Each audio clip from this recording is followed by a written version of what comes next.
Well, everybody, welcome to what we are calling Midweek with Church Planters, just a conversation with three guys who pastor church plants here in Northwest Columbus. My name is Aaron. I pastor Living Hope Church in Powell, joined by Jason Williams, who pastors Church in the Wild in Westerville, and Rick Young, who pastors Watermark Church in Worthington. Guys, how you doing today? And I'm good. I'm excited about all that's going on, church world-wise. Obviously, things are a little crazy in Ohio, but God's good, man. Yeah, man, we're doing okay. Like you said, just trying to figure out all this stuff that's going on and enjoy being in our houses, if you would say. And did you guys see that the church literally broke the internet on Sunday morning? Yeah. Streaming services were going down because so many churches were streaming at one time. Yeah. It's absolutely incredible, I think. So I love it. I think we probably gave the gospel to more people than ever in history on Sunday, I would imagine. And that is amazing. And it's just cool. God turns obstacles into opportunities, and I'm excited about it. Yeah, me too, man. Me too. Well, guys, today we want to talk about this idea of fear, and really from a Christian perspective and what we're experiencing personally. How do we deal with fear that is obviously creeping up in so many different arenas of life right now? We keep hearing that word uncertainty over and over and over from people. And I think when we are able to come at things with a biblical worldview and really with a gospel focus, that the church has a unique opportunity to speak into this topic. And so really want to hit it from four levels today: fear that we see in our communities, our churches, our families, and then even personally, things that we're dealing with as well. And just maybe provide a resource or just opportunity for folks as they're working through that emotion as well. So let's just take a minute. What kind of fears do you guys feel like you're seeing in your community right now? And then really we can just kind of talk through what's the answer to that and how do we combat that? Go ahead, Jake. Okay. I think the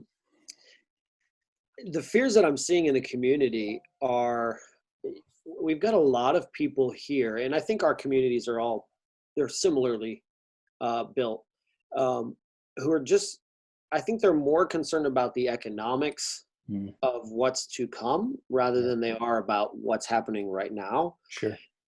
And I mean, the thing is, that's valid, right? I think that is probably more of a fear than what we're talking about. Also, I think too, just that this is unknown for everybody. Anytime anything is unknown, it makes us even more afraid. We're afraid of the dark because we don't know what's in the dark. Right. I feel like a lot of people right now are in the dark on this. And so everyone is just trying to figure out ways to get some light. So Rick, you can add to that if you want. Yeah, I think you're right, Jason. I think we're people are dealing with, the unknown, but they're dealing with, what's going to happen to our economy, which, like you said, those are legitimate concerns. And so we're not dismissing those. I think people are also concerned because now everyone's taking it a little more serious, and that it's not just our senior adults that are susceptible to this, but really everybody is. And so, and also I think just I know this sounds weird, but the fear of, hey, okay, my family's home, my kids are home. Man, how long is this going on? And I hate saying this, but I got people asking me, what do we do? What do we do at home? What do we do, with all this? And just the uncertainty, like you said, Jason, on that. And so I see our people in our community, like you said, our three communities are very similar. They're just asking those questions.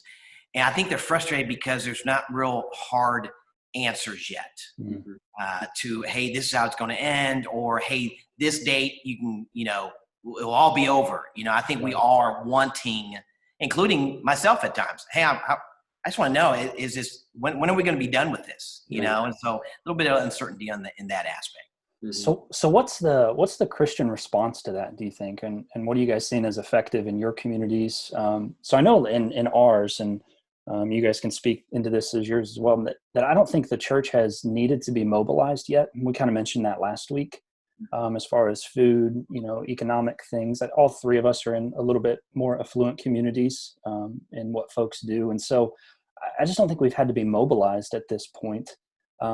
Verse I keep thinking about this past week was Galatians 6:2, where it talks about bearing one another's burdens, right? And that's the role and responsibility of us as Christians. And I think at this point, the way that we're doing that and the way we're combating fears in our communities is just being present, in that we're on social media, all three of us, a lot. And I think people are seeing that, and that's helpful. There's just something about having a Christian spiritual presence around you that I think comforts some fear. But also, again, when we get to that point where we are needed, hopefully the goal would be that we've been present enough that our communities are going to turn to us and they're going to reach out to us as needs arise and as we can meet those needs. So I don't know if you guys want to speak in that from your perspective or. Yeah, I think you're right, Aaron, is that I've tried to call a couple of our schools to see, hey, how can we help? And man, our schools have done an outstanding job of getting food to places, being there for the families. And so you're right. It's not necessarily they need us right now, but I think, like you said, having that presence. And I think it's just reminding people as the church, of course, we all, as pastors, we go to Romans where it says, renew your mind every day, renew your mind. But I think that's so true now, is that we are teaching not only our church, but those around us, hey, keep your mind centered on the things of God, and that this didn't catch God off guard. I spoke 2 weeks ago, and I really got this from Rick Warren, but he said that in the Bible, it talks about 365 times not to fear. Yeah. I mean, that's like one per day, Yeah, and so I just think it's like you said, just having that presence, but then being ready for when this does come, where the people come to us and the church is needed even more, that we're ready for that day too. Yeah, absolutely. Yeah. I think that people right now are probably, I think you mentioned it, Aaron, we're on our phone more than we've probably ever been. And I think that people are as well. I think in the midst of constant rumors on social media, constant people giving their opinions, all that, there needs to be voices that are saying, God is a very present help in time of need. I will never leave you nor forsake you. I'm with you. Right. My thoughts are for you. I think that alone speaks, if we can do it continually, if we can be a continual presence, it speaks so much. And I like that it's not us saying it, but it's God, because we don't want to be the people who are like, I'm not afraid. If we are afraid, we need to say we are. Yeah. But God is still God. God's still in control. God is still with us.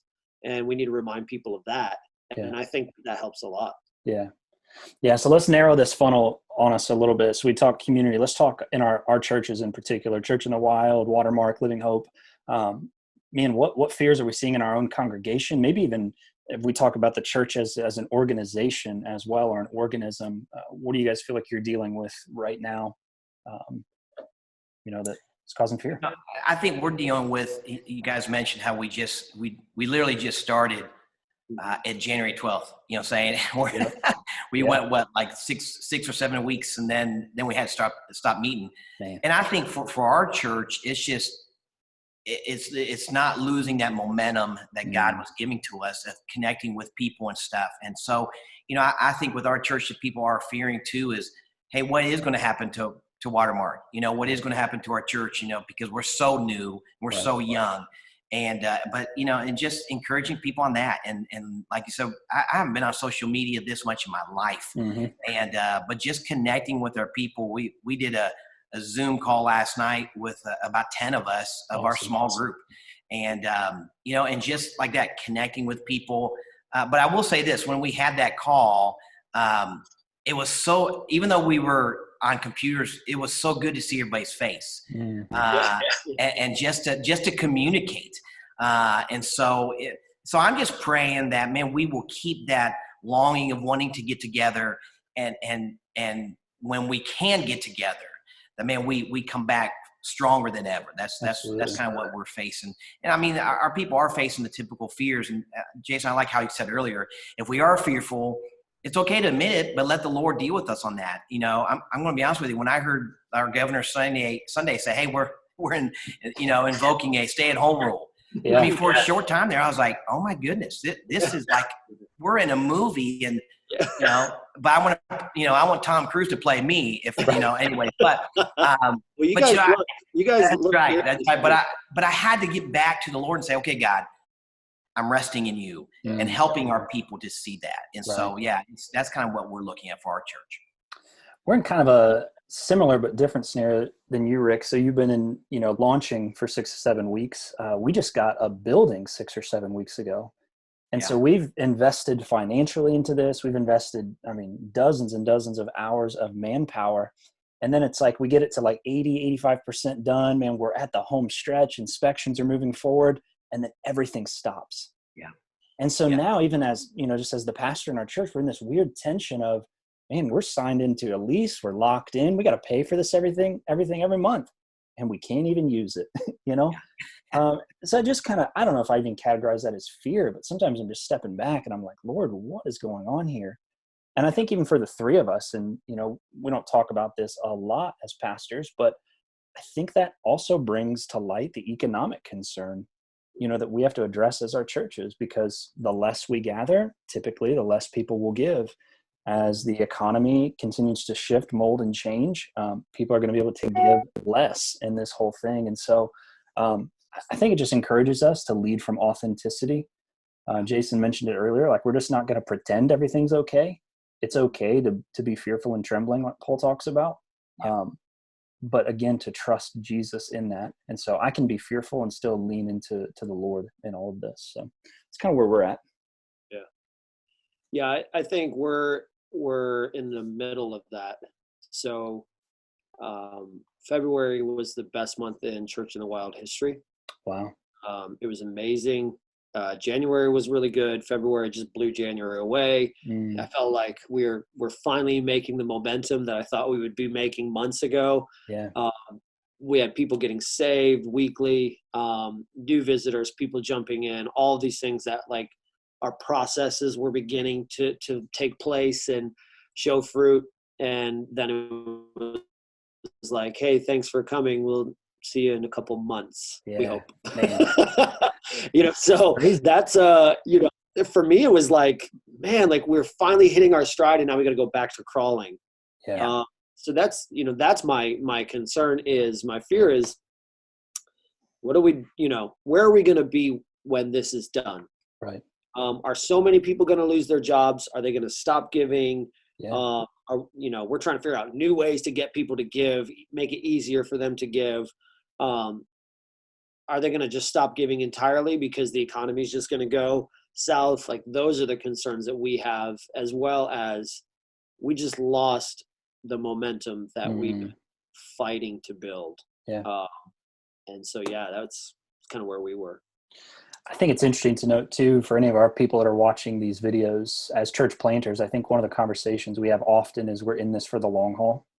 And so whatever we have to do to make this thing work is what we're going to do, because we know God called us to this. And so even just to speak to you guys, like Jason, I know you work, for a cleaning company, you and your wife, to help pay the bills. Rick, I know you had an interview this week, and, just to think through some of this stuff, like economically, what are we going to have to do? And so we're in this for the long haul, whatever it takes. And I think that's important to know. Yep. Let's talk about fear that we've seen in our families, like personally. And because I'm sure that's going to trickle over to people in our church, that they're kind of wrestling through this stuff as well, things maybe we're dealing with at home. How's that all playing out for you guys? In my family, it's interesting because I've got older kids. So it's a little bit of a different fear. I've got a daughter that's in college and she's not able to go back. And what was interesting is the thing that she is struggling with most, which is, it's a legitimate struggle and fear. Sure. Is that, man, she doesn't now have this time, if you would say, with her friends who were seniors. Okay. And she's really struggling with that. And just helping her kind of navigate through that. Right. Son, who is a senior in high school, it's a lot that he's not, man, right now there's no prom, there's nothing, anything like that happening. And so, just helping them process through this. and that's not necessarily, I guess, a fear, but just more of a disappointment. Sure. Because I guess I think I told you guys last week, man, it really hit my family when we were supposed to be away for spring break, and we had to cancel our plans. We canceled going to Florida. Wow. And it really hit the Young house that day of, man, this is serious. Yeah. You know what I'm saying? This is a serious deal. And so, just helping my family through that. My oldest daughter, who lives in Georgia, I think she was fearful because she's not with us. Mm-hmm. But helping her see that, man, God has you right where he wants you in that area of Georgia. So, I mean, that's kind of where we're dealing with it. And like you said, Aaron, is just dealing with, we're in for the long haul of the church planting. And what does that look like for me and Wendy as we are going down the road? Because you're right, it may affect the way people look at church and other stuff like that. And how do we do that? And you're right, I had an interview this week of maybe a possible, part-time job, you know what I'm saying? Right. And, I'm willing to do whatever. But even that fear is, Lord, am I going to take away from what you're calling me to do, but balancing that out, and making sure that I'm doing what he's called me to do, but also being smart about what he's called us to do also. Right. Absolutely. Yeah, I think of myself, in our family with a toddler, with my wife's family, they're elderly. My family is spread out everywhere. My sister's in San Francisco, where you can't leave your house. My brother's in Memphis.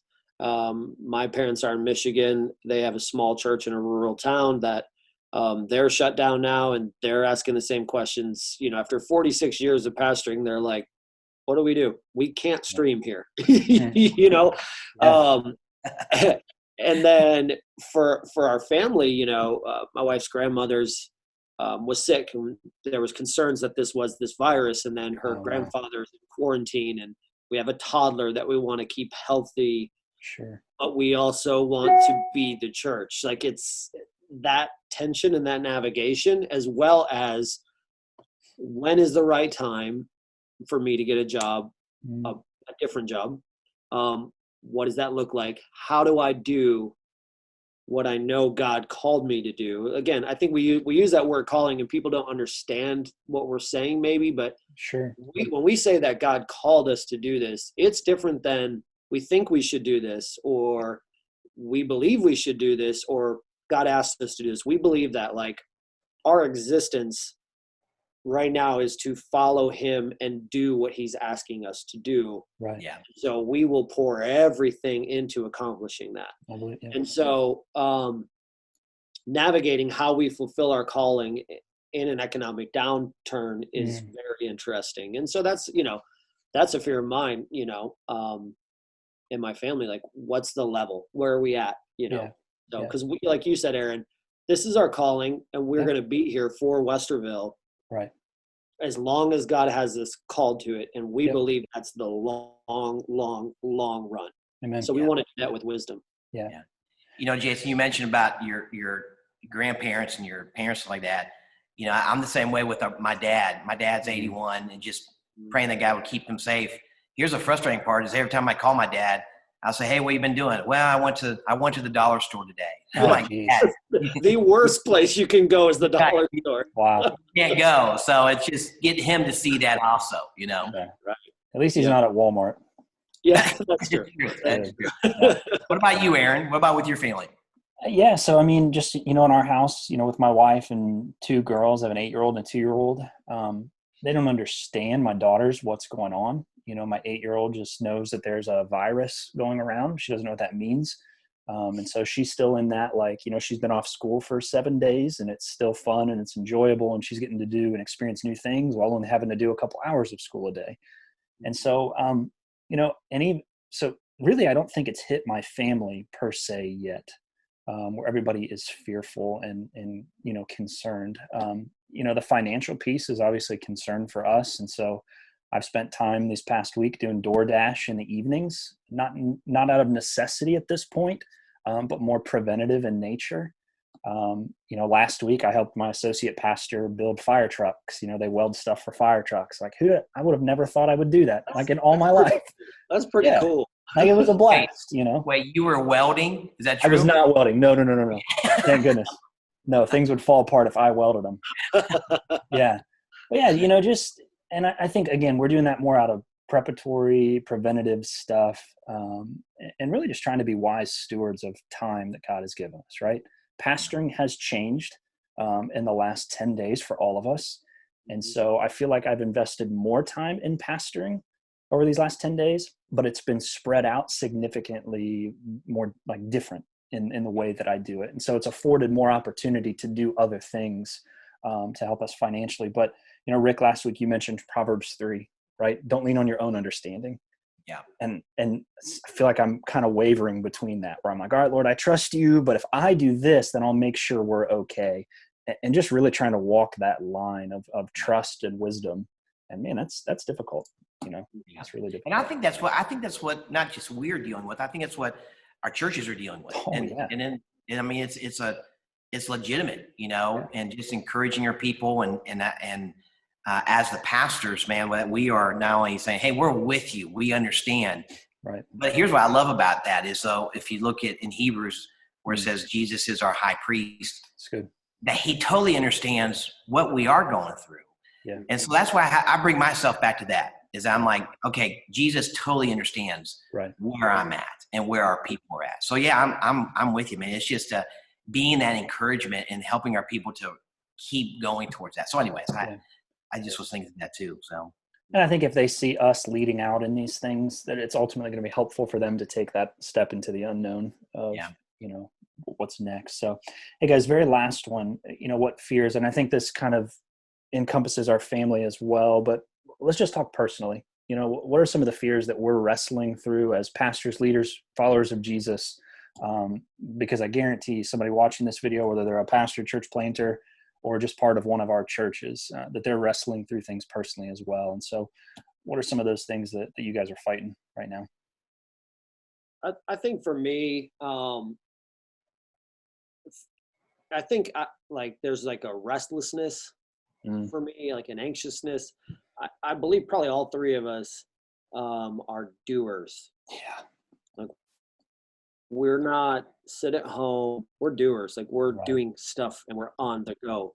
And so for me, I even have to realize that this anxiousness that I feel of like, am I doing enough is fear. Yeah, I'm not afraid of the virus. I'm more afraid of, am I not doing enough? Yeah. And so there's like this continual tendency to like grab my phone and check, grab this, do this. Do I need to go here? That's been like my biggest personal struggle is, am I doing enough in this time? Am I helping enough people? Am I sharing the gospel? Yeah. Am I helping my members? Am I taking care of my family? Am I doing enough? That's been really hard for me. And I'm trying to lean into Isaiah 40:31. It says, they that wait upon the Lord shall renew their strength. They shall mount up with wings as eagles. They shall run and not be weary. They shall walk and not faint. I think the part that we skip over in all on wings as eagles is the wait on the Lord. And in this unsteady, anxious time, it takes faith to wait. And that's what faith is, right? Faith is waiting for God to speak, waiting for him to show, waiting for him to reveal, and not trying to solve the problem on my own, but wait for him. And that's probably a little too personal. That's good though, dude. But that's really what I feel like. I feel like this continual anxiousness of like restlessness where it's like 1:30 in the morning and I'm like, did I accomplish what I should have? Right. Did I tell people I love them when they're scared? You know. So for me, that's what it is. Yeah. Yeah, that's good, Jason. And I think for me, it's I don't know if it's a fear or what, but just making sure, because as you said, Jason, I think that we're doers. We want to get things done. We want to go do stuff. And for me is that, because I can have the tendency of, man, I'm going to go do this and I'm going to do this on my own and I'm going to get this done and not ask people for help. But, God just keeps bringing me back to saying, Rick, I feel like he's got me in a spot where he's saying, you're going to have to trust me. You're going to have to rest in me. You know, I was reading in Psalms 116, verse 7 through 9, and it says, you know, return to your rest, O my soul, for the Lord has been good to you. For you, Lord, have rescued me from death, my eyes in tears and my feet from stumbling, that I may walk before the Lord in the land of the living. And it just reminds me of this, is that, hey, don't do it in Rick Young's power. Yeah. Do it in the power of Jesus, and balancing that. And because you're right, Jason, sometimes I lay down and go, did I get enough done today? Did I do my checking boxes and stuff like that? Instead of just resting in that and saying, okay, Lord, I'm going to, you know, because I, like you said, I'm not fearful of I mean, we're doing all we can to not get the disease. I'm washing my hands, I'm doing exactly what they say. But, you know, I just, anyways, that's kind of where I'm at with that, you know. That's good. It's interesting because I'm literally fighting the exact same thing. Maybe we're just wired similar as church planters. But yeah, like I was even sitting on the couch earlier today at lunchtime, and my wife's like, something's wrong with you. And I'm like, I haven't gone anywhere today, and I hate it. You know, like I want to be moving. Yeah. And we just can't do that during this season. And I something that the Lord was kind of showing me earlier today in my quiet time was really about like when church was normal 2 weeks ago, there were a lot of things that we did as pastors that we could quantify, right? We could, you know, I made, you know, I painted these walls at the new building, and I sanded these doors, and, you know, this kind of thing. But now that God has taken us away from the organization, now our focus is back on people. Yeah. And it's different, you know, because we were trying to weigh both of these, but I had forgotten, I don't want to say forgotten, maybe neglected a little bit, that my primary role as a pastor is prayer and ministry of the word to God's people. And I feel like the Lord is pushing pastors and pushing church leaders back into that, where he's like, this is what I've called you to do, and I'm going to force you to do it because y'all are getting too focused on other stuff, you know? Yeah. And it's just such a good reminder for me. You know, this is such a great season to love people well. And, you know, text everybody in our church, make phone calls, send those emails, you know, and just let them know we care and that we're praying for them and encourage them with scripture. And it's what we're called to do. You know? Yeah. So That's a great word, Aaron, because really, I mean, the Bible tells us the two greatest commandments: love God, love people. Right. And I feel like he's getting us back to that, saying those are the two greatest things I want you to do. Yeah. You know? Yeah. Well, guys, any final thoughts before we close out today? Man, I would just say, man, you know, there's going to be the fear. We're all facing it. And man, let's help each other. Let's help us direct us to the Lord, and which is the answer. So, and just pray for each other, man. I've been praying for you guys and for your guys' churches and stuff. So, but I do love, I mean, Aaron, you said Sunday, it made me laugh. You said that the three statements you're making the most at home right now to your daughters is, hey, don't touch that, don't touch her, and don't lick that. So exactly. It just made me laugh. So anyway, just praying for you guys. That's all. Yeah. Yeah, just echoing that. Yeah, we all have fears. Everyone has them. They may be in many different shapes or forms, but greater is he that's in you than he that's in the world. And we've just got to remind ourselves of that over again. And I think that's the key. Yeah. I was reading this morning, and I'll close with this thought, 2 Timothy 4, verse 18, where Paul, right at the end of his life, last few verses of 2 Timothy, and he says these words, that the Lord will bring me safely into his kingdom. I love that. Never noticed that verse before until today. And so it's just, man, we can trust Jesus. None of this caught him off guard. When I'm fearful, his presence is what takes that fear out of me. And he's going to get me to where he wants me to be. And ultimately, that's going to be safely into the kingdom of God forever. So, well, guys, thank you so much for tuning in today to what we're calling Midweek with Church Planters. We hope this has been a valuable time for you. Hopefully it encouraged you. And if you got any subjects or topics that you want us to talk about in the future, something you're dealing with or questions that you have surrounding this whole new scenario and reality that we're in, send them our way, and we would love to do that. Hope you have a great rest of your week, and we'll see you next week.